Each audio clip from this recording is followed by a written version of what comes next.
안녕하세요. 저는 두 번이나 결혼에 실패한 경험을 한 40세의 여성입니다. 첫사랑은 실패하는 법이라고 하지만 제 경우는 운이 좋았던 건지 아니면 인생이 꼬이려고 작정을 했던 건지 대학에 들어가서 첫눈에 반한 과 선배와 결혼을 하게 되었습니다. 졸업할 때까지 열렬한 사랑을 했고 졸업과 동시에 결혼식을 올린 거죠. 남편은 한 번도 다른 여자들에게 한눈을 팔지 않고 저만 바라보고 사랑해 주었습니다. 하지만 결혼하고 나서 보니까 남편이 본색을 숨기고 있었더라고요. 저 모르는 사이에 그것을 가지고 있었습니다. 그래서 결국 남편과 헤어졌습니다.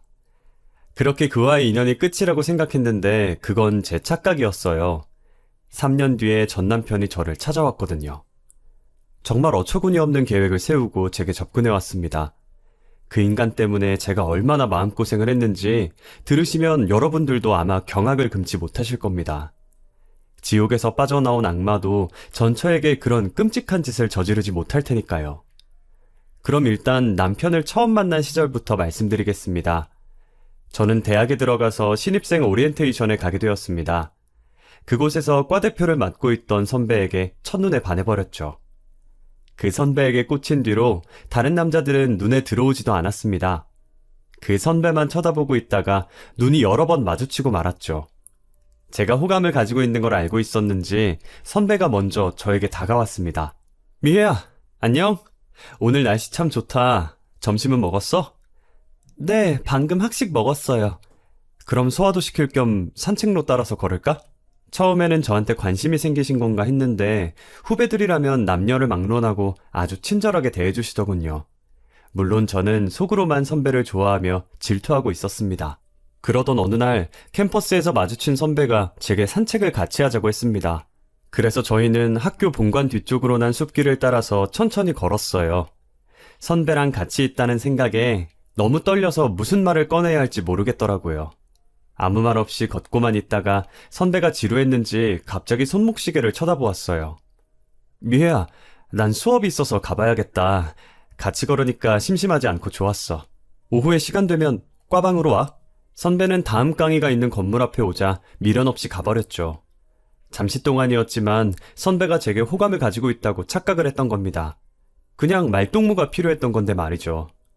그 후에도 거의 매일 선배와 마주쳤지만 선뜻 다가가지 못하고 망설이고 있었습니다. 그런데 선배와 가까워지는 결정적인 순간이 찾아왔습니다. 여름방학을 앞두고 진행된 과 행사 뒤풀이 술자리에서 선배와 그리고 저희 과에서 주당으로 통하는 언니만 남게 되었거든요. 그날은 평소와 다르게 선배가 1차만 마시고 끝내자고 했습니다. 자, 오늘은 이 정도로 끝내도록 하자. 이제 늦었으니까 다들 집에 가야지. 과대표인 선배가 자리를 마치려고 하자 주당으로 유명한 진상 언니가 발끈하더군요. 뭐? 이제 시작인데 벌써 간다고? 분위기 흐트리지 말고 그냥 있어. 우리 이쁜 후배들 12시도 안 됐는데 벌써 갈 건 아니지? 술 기운이 오른 언니가 자리에서 일어서는 선후배들을 붙잡고 2차를 가자고 매달렸어요. 하지만 그 언니의 고약한 술버릇을 알고 있어서 모두 다 피하기 바빠 보였죠. 언니는 맨정신일 때는 세상 착하고 얌전한 여자였지만 술이 들어가면 확 달라져서 말이 많아졌거든요. 게다가 자기 기분에 조금만 거슬려도 욕을 하며 행패를 부리는 주사를 가지고 있었어요. 아, 그래. 전부 가라고 해. 난 우리 미혜랑 성우만 있으면 돼. 언니가 술집 앞에 서 있던 저와 선배 사이로 들어와 도망가지 못하게 팔짱을 껴버렸어요. 그리고 다른 술집으로 끌고 들어가 버렸죠. 저와 선배는 난처했지만 이미 취해버린 언니를 감당할 수 없었습니다. 몰래 도망갔다가는 그 언니가 술집에 들어누울 게 분명했거든요. 떨떠름한 표정으로 일단 셋이서 2차를 시작하긴 했습니다. 그런데 역시나 일이 터지고 말았죠. 마구 떠들면서 술을 마시던 언니가 옆자리 학생들과 시비가 붙어버렸습니다. 저기 테이블 왜 이렇게 시끄러워? 이 식당 전세 냈어요? 조용히 좀 해요! 술 기운이 올라 목소리가 커진 언니를 못마땅하게 쳐다보던 옆자리 학생 중 하나가 조용히 하라고 소리를 지르더라고요. 술이 만땅 취했는데 여기서 가만히 있을 언니가 아니었죠. 언니가 벌떡 일어나 삿대질을 하며 시비를 걸기 시작했어요. 뭐? 시끄러워? 네가 더 시끄러워. 그리고 너 몇 학번이야? 어린 놈이 어디 선배한테 대들어? 야, 술 먹었으면 곱게 처먹어. 어디서 지랄이야? 언니가 옆 테이블과 말다툼을 하는 순간 분위기가 험악해지고 있었어요. 저는 얼른 언니를 말렸고 선배는 학생들에게 고개 숙여 사과를 했죠. 그리고 흥분해서 길길이 날뛰는 언니를 밖으로 끌어냈습니다. 야, 이거 놔!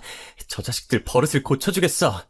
과 선배는 더 이상 술을 먹이면 안 되겠다고 생각했는지 저한테 언니네 집이 어디냐고 묻더라고요. 미혜야, 너 민정이 집이 어디 있는지 알지? 앞장서, 얼른. 데려다가 눕혀야겠다. 아, 네, 이쪽이에요. 저는 언니랑 친해서 어디서 자취하는지 알고 있었거든요. 저희들은 몸도 가누지 못하고 비틀거리는 언니를 집으로 데려갔어요. 언니를 집에 눕히고 나오니 벌써 새벽 1시가 넘었더군요. 당연히 그 시간엔 버스도 다니지 않았고 더군다나 언니가 살고 있는 곳은 골목 안쪽 후미진 곳이라 택시도 잘 다니지 않았어요. 솔직히 학생이라 택시비도 없어서 집에 가기에는 부담스러운 시간이었죠. 이걸 어쩌나 고민하고 있는데 선배와 같이 있고 싶기도 해서 조심스럽게 제안을 하나 했어요. 선배, 그냥 여기서 자고 갈래요? 뭐? 그래도 돼? 언니 집에서 자주 잔 적이 있어서 괜찮을 거예요. 언니가 자고 가라고 해서 어쩔 수 없이 잤다고 하면 돼요. 선배가 안 된다고 말할까봐 얼른 북박이장에서 이불을 꺼냈어요. 제가 재빠르게 이불을 펼쳐서 선배한테 씻고 오라고 했죠. 선배도 싫은 눈치는 아니었어요. 알겠다면서 욕실에 들어가서 졸졸졸 물소리를 내는데 뭔가 기분이 야릇해지더라고요. 미쳤나봐. 괜히 자고 가자고 했나? 선배가 씻는 동안 혼잣말을 얼마나 많이 했는지 몰라요. 제가 이불 속을 이리 뒹굴고 저리 뒹굴면서 술에 너무 취해 후회할 짓을 한 건 아닌지 걱정됐어요. 그때 욕실 문 열리는 소리가 들리더니 선배가 나와서 말하더라고요. 나 다 씻었어. 미혜, 너도 씻어. 그 목소리를 듣는데 심장이 너무 빨리 뛰었어요. 얼굴이 빨개진 게 들킬까봐 후다닥 욕실로 뛰어들어가서 얼른 세수부터 했죠. 정신을 차리려고 해도 이 순간이 꿈같이 느껴졌어요. 속으로 최미애, 너 어쩌려고 그래? 이렇게 자책하다가 부끄러워서 차마 못 나가고 있는데 선배가 언제 나오냐고 묻더라고요. 그래서 일단 나가긴 했는데 선배가 누워서 옆을 탁탁 치더니 누우라고 했어요. 언니네 집이 원룸이라 어찌나 좁던지 선배랑 딱 붙어서 자야 했죠. 게다가 저도 아직 술 기운이 남아있었고 선배도 졸리다고 하더군요. 선배, 졸리면 얼른 자요. 제가 자라고 하는데 선배가 제 어깨에 얼굴을 기대더군요. 깜짝 놀라서 숨을 멈추고 있는데 선배가 갑자기 저를 쳐다보더라고요. 너 아무한테나 같이 자자고 하면 안 돼. 네? 위험하잖아. 선배는 괜찮아요. 정말? 선배가 천천히 다가와 제 눈을 빤히 쳐다보는데 어찌나 떨리던지 꿈인지 생시인지 분간이 되지 않았어요.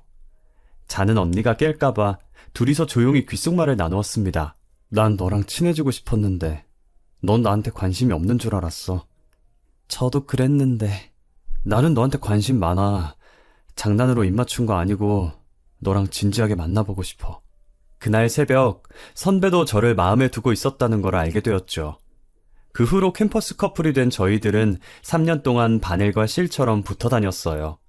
졸업하기 전까지는 정말 행복했죠. 크게 싸우는 일이 없었지만 졸업 후가 문제였어요. 졸업한 후에는 제가 원하던 대기업에 취직하게 되었지만 오빠는 아니었거든요. 취직과 동시에 저는 취준생인 선배를 열심히 뒷바라지했습니다. 데이트를 해도 제가 거의 다 계산했고 동거를 하면서 공부에 필요한 책부터 사소한 생필품들까지 제 돈으로 사놓았습니다. 하지만 선배는 2년 동안 취업 한 번 못하더라고요. 저는 내심 걱정이 되기 시작했습니다. 그래도 의기소침해진 선배 앞에서 티를 낼 순 없었죠. 오빠, 기운내. 돈 잘 버는 내가 있는데 무슨 걱정이야. 이번에 면접 준비만 잘하면 될 것 같다며. 열심히 다시 해보자. 고마워, 미애야. 내가 이번 상반기에는 꼭 붙을 수 있을 거야. 선배는 연이은 실패에도 꿋꿋하게 다시 도전하더라고요. 그런데 얼마 후에 선배 어머니께서 저를 보자고 하셨습니다. 저희들은 사귄 지 오래돼서 양가에 인사드린 적이 있었거든요. 상견례라는 말만 안 붙였지 거의 결혼식을 앞둔 부부나 마찬가지였어요. 그런데 시어머니께서 갑자기 결혼 이야기를 꺼내니까 당황스럽더라고요. 니들 말이다. 일단 결혼식부터 올리는 게 좋겠다. 시어머니께서도 불안하셨나 봐요. 선배가 계속 백수로 남을까봐 대기업에 다니는 저를 붙잡으려고 하셨어요. 아가, 아들은 아직 직장을 못 잡았지만 일단 너라도 좋은 자리 잡았으니까 얼른 결혼식 올리는 게 낫지 않겠니? 저도 그러고 싶지만 결혼은 오빠 직장 잡은 다음에 하기로 했어요. 요즘 제대로 된 직장 구하기가 하늘의 별 따기라고 하더라. 지금까지 몇 년을 미뤘는데 마냥 미루기만 해서는 안 될 일이야. 일단 식 올리고 같이 살아. 성우가 자리 잡을 때까지는 내가 생활비를 대주마. 시어머니는 더는 못 기다리니까 생활비 걱정은 하지 말라고 식을 올리라고 하셨어요. 친정 엄마까지 나서서 동거만 하고 있을 게 아니라 얼른 결혼식을 올리자고 하셨죠. 사부인 말씀이 맞다. 옆집 민수네는 면접만 11번 봤는데 결국 대기업 붙어서 연봉 5천은 받고 있다더라. 성우 이번에 아쉽게 떨어졌다며? 엄마가 봐도 내년에는 붙을 것 같더라. 친정엄마는 성우 씨를 엄청난 천재로 알고 있었어요. 시어머니랑 거의 친구처럼 붙어 다니면서 아들 칭찬을 엄청 들었는지 그런 남자 없다면서 꽉 잡으라고 하셨거든요. 저희 엄마가 팔랑귀이긴 하지만 갑자기 이렇게 결혼을 허락하실 줄은 몰랐어요. 당연히 저는 전화기를 붙들고 친정엄마한테 왜 그러냐고 하소연했죠. 엄마, 갑자기 이렇게 결혼하라고? 이렇게 빨리 할 필요는 없잖아. 딸이 아직 직장도 못 구한 남자한테 시집가라는 게 엄마가 할 소리야? 그러니까 옆에서 전화통화를 듣고 있던 남편이 정색을 하며 반응하는 거 있죠? 내가 그렇게 못 믿어? 나 이번엔 꼭 붙는다고. 너까지 그러니까 진짜 자존감 뚝뚝 떨어지네.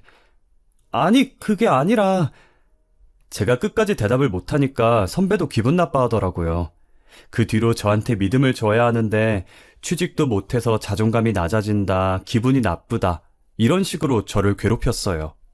제가 아니라고 해도 뭐만 하면 자기가 하는 일 없고 능력이 없어서 그러냐고 묻는데 너무 힘들더라고요. 그러다가 헤어지자는 말까지 듣게 되었어요. 우리 이렇게 애매하게 있을 게 아닌 것 같아. 잠시 동안 따로 지내자. 아니다, 따로 지낼 게 아니라 우리 그냥 헤어지자. 뭐? 갑자기 왜 그래? 네가 요즘 날 피한다는 기분이 들어. 결혼 이야기만 꺼내면 기분 나빠하고. 내가 2년 넘게 백수로 지내면서 너한테 능력 없는 모습 보이는 것도 자존심 상하고. 넌 좋은 직장 구했으니까 너 혼자 살아. 기분 나빠한 게 아니야. 나는 오빠가 자리 잡은 다음에 결혼하자고 했으면 좋겠어서. 그니까 나는 너랑 평생 결혼 못할 것 같아서 그래. 내가 너무 욕심부렸어. 내 주제에 무슨 대기업을 가겠다고. 취직을 오랫동안 못해서 우울증이 찾아온 것 같더라고요. 연이은 면접 낙방에 저의 결혼 거절까지. 무너져가는 모습에 마음이 약해져서 결국 결혼하자고 했습니다. 어차피 결혼할 마음이었고 오빠에게 든든한 보금자리를 내어주고 싶었거든요. 결혼 후에는 아내로서 내조도 해주고 외조도 해주며 마음이 병들어간 오빠를 케어해주려고 했습니다. 게다가 오빠가 취업을 할 때까지 시어머니께서 생활비를 지원해준다고 했으니까요. 오히려 지금 상황보다는 나을 것 같았습니다. 그런데 결혼 후 3개월 정도 지원을 받았을 때였을까요? 시어머니께서 갑자기 어이없는 말을 꺼내셨습니다. 이번에 연봉 올랐다며? 이제 생활비는 안 줘도 되겠지? 네?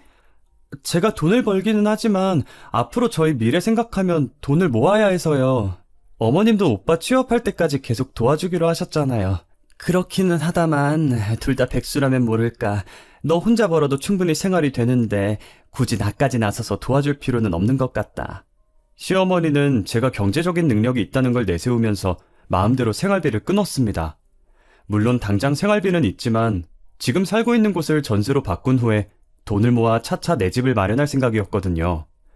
그런데 그럴 여유가 없어져 버렸죠. 하지만 시어머니께 왜 일방적으로 약속을 어기냐고 따질 수도 없었어요. 남편한테 생활비가 끊겼다고 말할 수밖에 없었죠.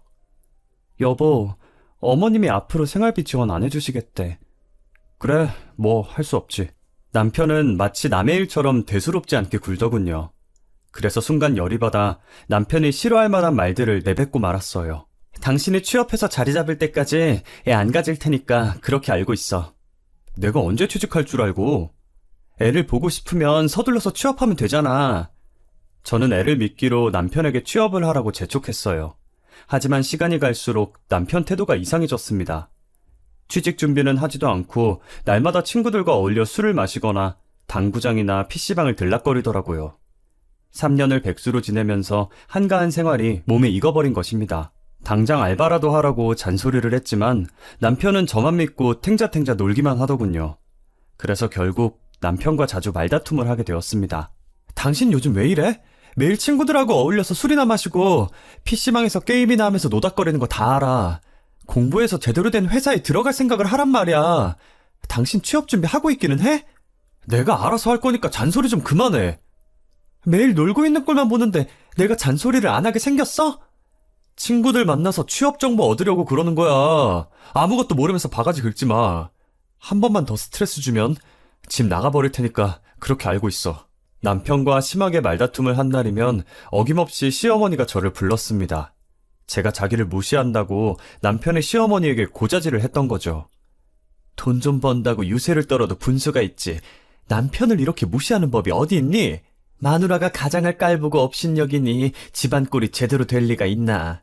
시어머니는 언제나 남편 말만 들었고 제가 말을 하면 귀를 닫고 듣지를 않았습니다. 억울하고 분했지만 참을 수밖에 없었어요. 그러다 남편이 저 몰래 대출을 받아서 주식에 투자를 했다가 완전히 깡통을 찼다는 걸 알게 되었습니다. 친구가 주식에 투자했다가 한 달 만에 엄청난 수익을 올렸다는 말을 듣고 남편이 욕심이 생겨서 신용카드로 1천만 원을 대출받았던 거죠. 그 친구에게 추천받은 종목에 올인했는데 몇 개월 만에 계좌가 깡통이 되어버리는 어이없는 일이 벌어졌습니다. 마음 같아서는 소리라도 지르고 싶었지만 남편이 처음으로 깡소주를 마시며 울고 있더군요. 이런 인생을 살게 해서 미안하다고 매달리는데 차마 뭐라 할 수가 없었습니다. 그래서 남편을 꼭 안아주며 위로해주고 말았죠. 괜찮아. 주식이란 게 오르기도 하고 내리기도 하잖아. 지금은 바닥이라도 기다리면 올라가겠지. 기다려서 될 일이 아니야. 증권사에서 주식을 전부 팔아버려서 내 계좌는 깡통이야. 뭐? 증권사에서 어떻게 마음대로 당신 주식에 손을 대? 그게 말이야. 선물 옵션을 했거든. 남편은 도박이나 마찬가지인 선물에 손을 댔다고 했어요. 그러면서 미수금이 생기자 증권사가 약정대로 남편 계좌의 주식을 전부 처분하고 깡통이 된 계좌는 정지시켜버렸다고 합니다. 가만히 앉아서 1,000만 원을 날려버린 거죠. 그제야 저는 참아왔던 분노를 터뜨리고 말았습니다. 지금 뭐 하자는 거야? 하루는 취업 준비를 안 하고 주식으로 돈을 날려? 무슨 생각으로 사는 건데? 나는 잘해보려고 그랬던 거라고. 당신한테 눈치도 보여서 대박 한번 쳐보려고. 뭐? 대박? 그러다가 도박도 하겠다? 당신 이제부터 그 회사 지원하지 마. 대기업만 고집하니까 실패하는 거야. 중소기업이라도 우선 들어가라고. 나도 다 알아봤어. 웬만한 중소기업은 경력직을 원하지. 나 같은 초짜는 이력서도 안 받아줘. 나도 답답해서 미치겠다고. 남편이 너라도 내 편 들어줘야 하는 거 아니냐고 우는데 분노에 찬 마음이 점점 진정되더라고요. 얼마나 힘들었으면 남들 성공했다는 말을 듣고 했을까. 안쓰러운 마음도 들었습니다. 어차피 화내봤자 1,000만 원이 돌아오는 것도 아니니까 겨우 이성을 붙잡고 남편을 다독였어요. 여보, 다음부터 안 그러면 돼. 1,000만 원은 수업비 냈다고 생각하자. 어차피 당신 탓해봤자 1,000만 원이 돌아오는 것도 아니고 우리 둘 다 없는 일이라고 생각하게. 응? 그러니까 그만 울어. 고마워 여보. 내가 잠깐 제정신이 아니었어. 이제부터는 정말 죽을 각오로 준비할 거야. 만약 이번에도 실패하면 당신 시키는 대로 할게. 남편은 마지막 기회라고 생각했는지 열심히 준비했지만 결과는 실패였어요. 이제야 눈앞에 처해진 현실이 보였는지 닥치는 대로 일을 해보겠다고 하더라고요. 이젠 안 되겠어. 취업은 포기하고 막노동이라도 알아봐야겠어. 그래, 잘 생각했어. 얼마가 됐든 간에 당신한테 맞는 일자리 찾아보자. 남편은 선배 소개로 물류센터에서 창고 관리하는 일을 하게 되었어요. 그런데 몇 달이 지나도 남편이 월급을 가지고 오지 않는 겁니다. 여보, 당신 월급 안 받았어? 왜 몇 달이 지나도 들어오는 돈이 없지? 당연히 받았지. 근데 내가 쓸 데가 좀 있어서. 제가 생활비를 달라고 하자 남편은 쓸 데가 있다는 핑계를 대면서 5개월 넘게 생활비를 주지 않았어요. 그러다가 남편이 저를 속이고 있다는 사실을 알게 되었죠. 우연히 보게 된 남편의 휴대폰에서 충격적인 메시지를 발견하게 되었습니다. 남편이 은행에서 5천만 원이 넘는 빚을 지고 있었거든요. 그래서 남편이 안방으로 들어오자마자 핸드폰을 보여주면서 말했습니다. 여보, 속일 생각하지 말고 사실대로 말해. 대출을 왜 받은 거야? 설마 또 주식에 손댔어? 그런 거 아니야. 친구놈이 하도 사정해서 명의를 빌려줬어. 뭐? 명의를 빌려줘? 남편이 그동안 숨기고 있었던 사실을 전부 다 털어놓더군요. 사업을 하던 친구가 자금 사정이 어렵다면서 대출을 받을 수 있도록 한 번만 도와달라고 사정을 했다고 합니다. 무릎 꿇고 눈물까지 흘리길래 어쩔 수 없이 명의를 빌려줬다는데 정말 어이가 없었죠. 그런데 얼마 후에 그 친구가 폐업 신고를 하고 사업을 정리했다는 걸 알게 되었다고 합니다. 남편은 친구에게 연락을 했지만 연락이 되지 않아서 저한테 쭉 숨기고 있었다고 해요.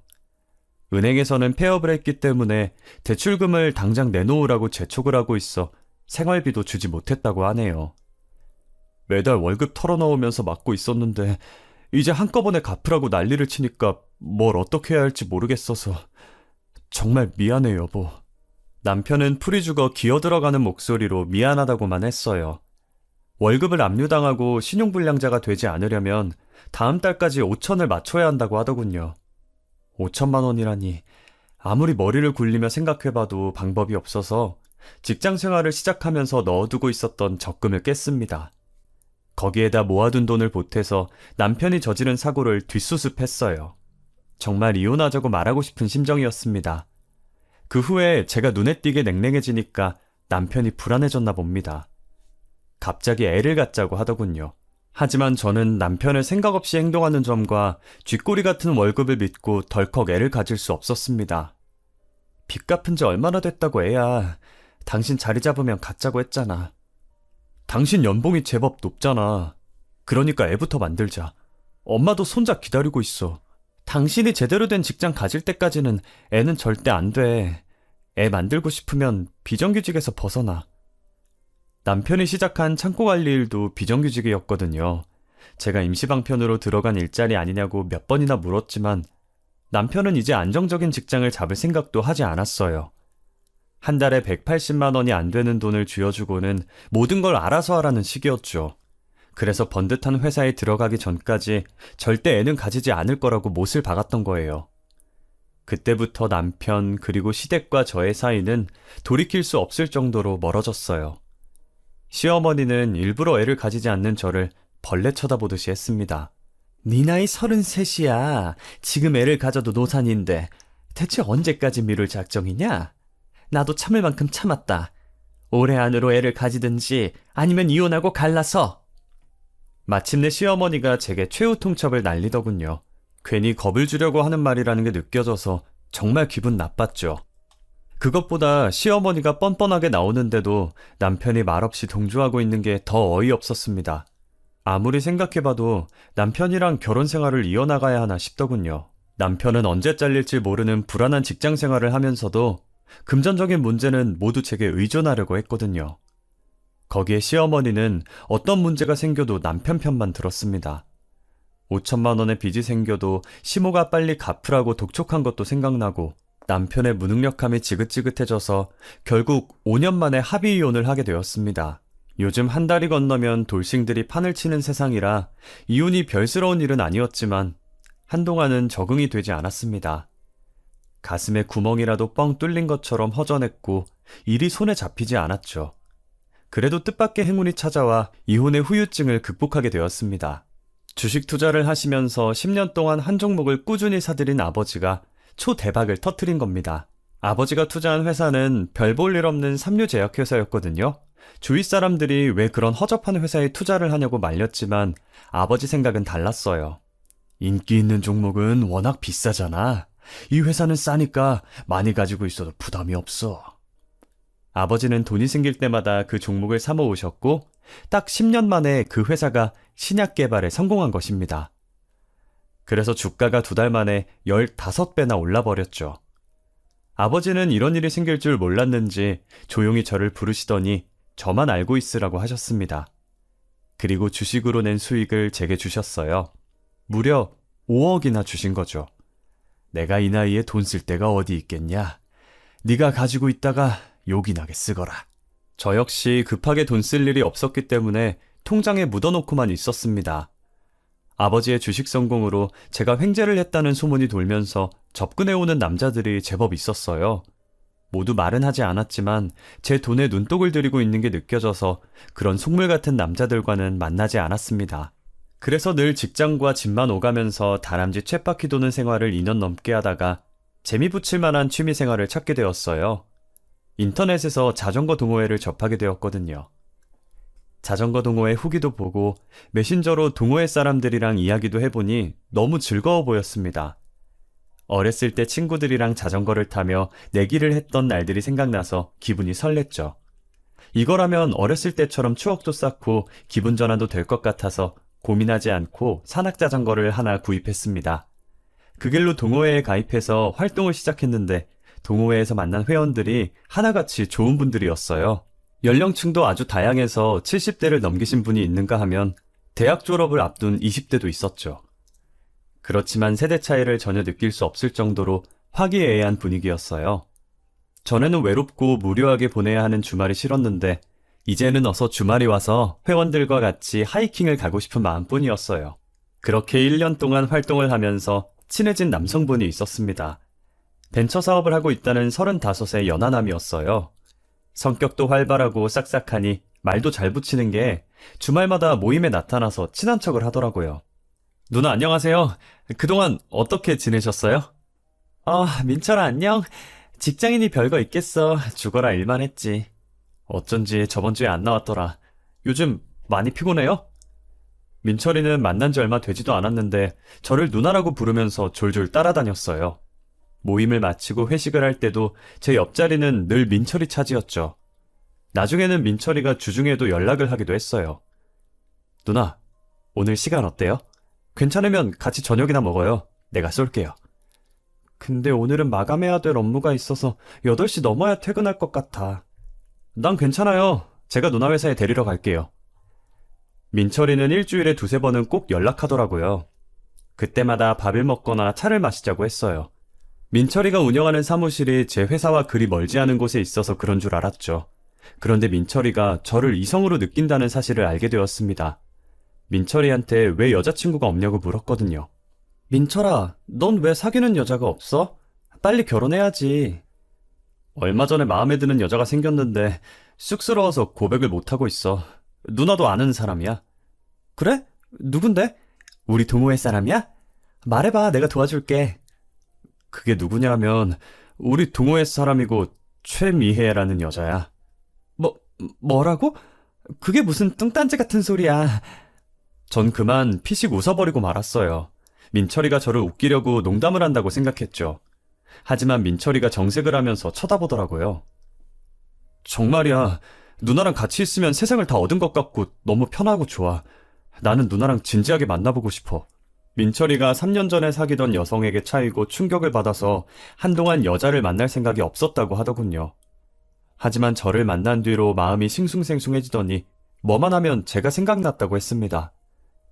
요새는 누나가 뭐하고 있나 궁금하고 이번 주말에는 누나랑 어디 갈까 고민하는데 누나가 다른 남자랑 데이트한다고 하면 마음이 불안해져. 민철아, 연애나 결혼은 장난이 아니야.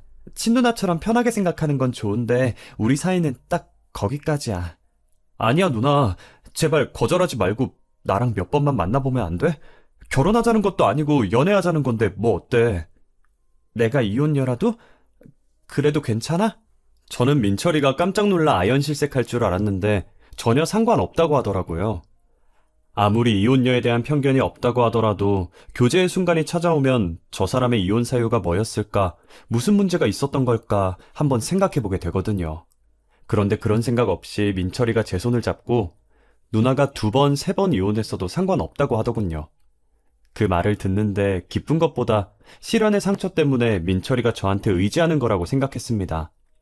저는 조건이 좋은 다른 여성을 찾아보라고 타일렀지만 민철이는 눈에 뭐가 쓰인 사람처럼 제게 집착했죠. 결국 민철이의 연락을 피하기 시작했지만 동호회 멤버들도 저희 관계를 알게 되었어요. 제가 연락을 피하니까 민철이가 저랑 그렇고 그런 관계라고 말하고 다닌 거죠. 다른 남자들이 호감 표시를 할까봐 미리 손을 쓴 것 같았어요. 결국 다른 동호회 멤버들이 불편하다는 컴플레인을 걸었나 봐요.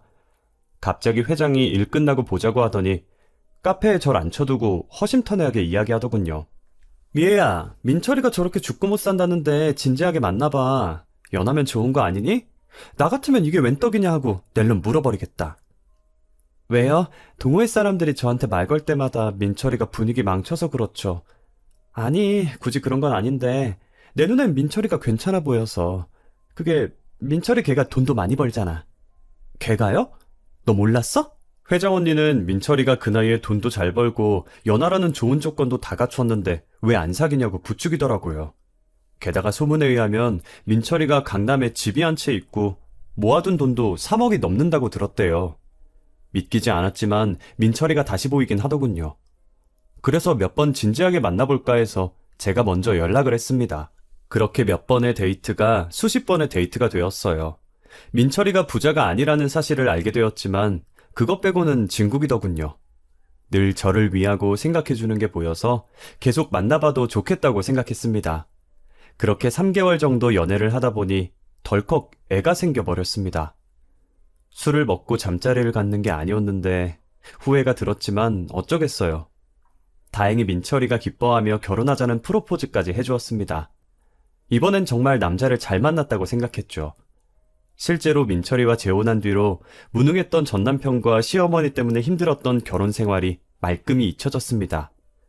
민철이는 결혼 전보다 더 잘해주었고 아주 가정적이었거든요. 요리도 잘했던 남편은 주말이면 요리사를 자청하고 나서서 제가 좋아하는 음식을 정성껏 만들어줄 정도였습니다.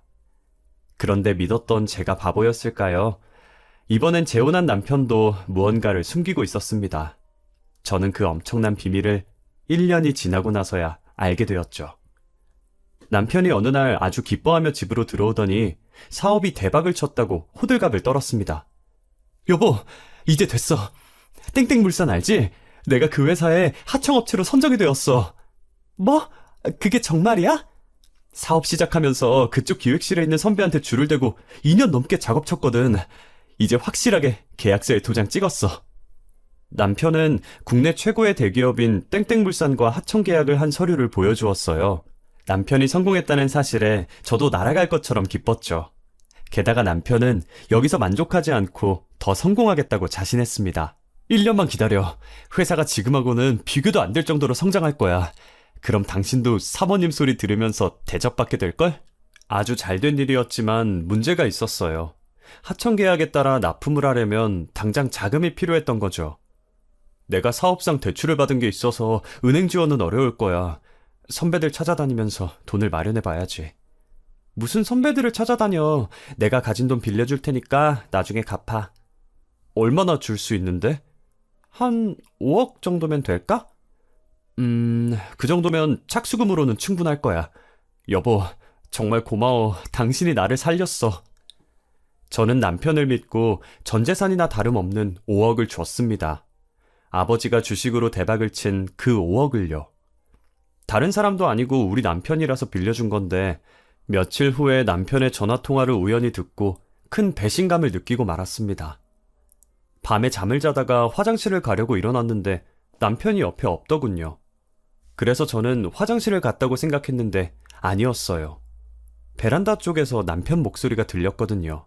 거기에 들려서는 안 되는 남자의 목소리까지 들리고 있었습니다. 3년이 넘게 지났지만 결코 잊을 수 없는 전 남편의 목소리였죠. 민철이가 서류를 보며 무언가를 메모하고 있느라 스피커폰으로 전화를 받고 있었습니다. 전 남편은 다급했는지 목소리가 아주 커서 무슨 말을 하는지 전부 다 들리고 있었죠. 야, 언제까지 꾸물거릴 거야? 돈은 뽑아냈으니 빨리 튀어야지. 알고 있어, 형. 서두르지 말고 조금만 더 기다려. 우리가 아예 튀는 것도 아니잖아. 일단 3억 다시 모아서 누나한테 돌려주면 누나도 용서해 줄 거야. 야, 네가 3억을 어떻게 모으냐? 이러다가 그년이 네가 사업 말아먹고 돈 한 푼 없는 알거지란 거 알면 우린 싹 다 망한다고.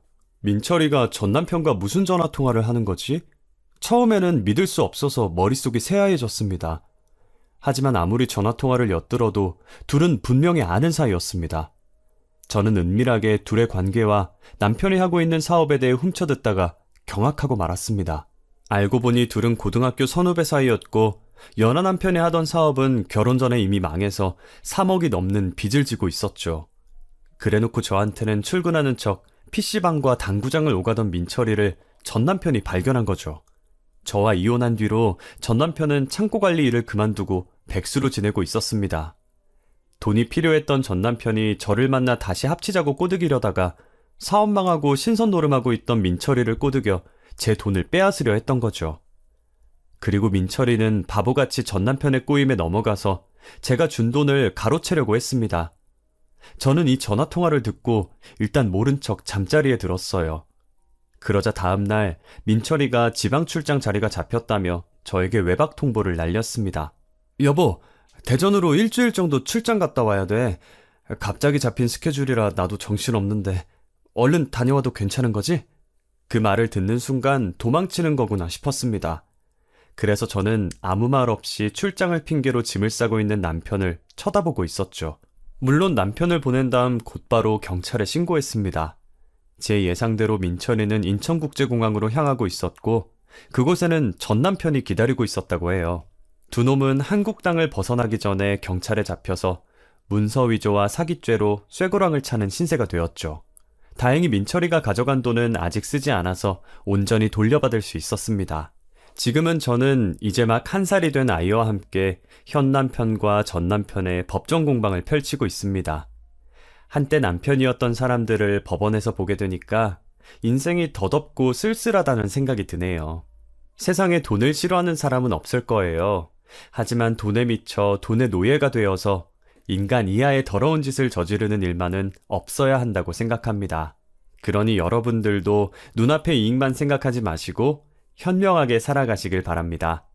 제 사연 들어주셔서 감사합니다.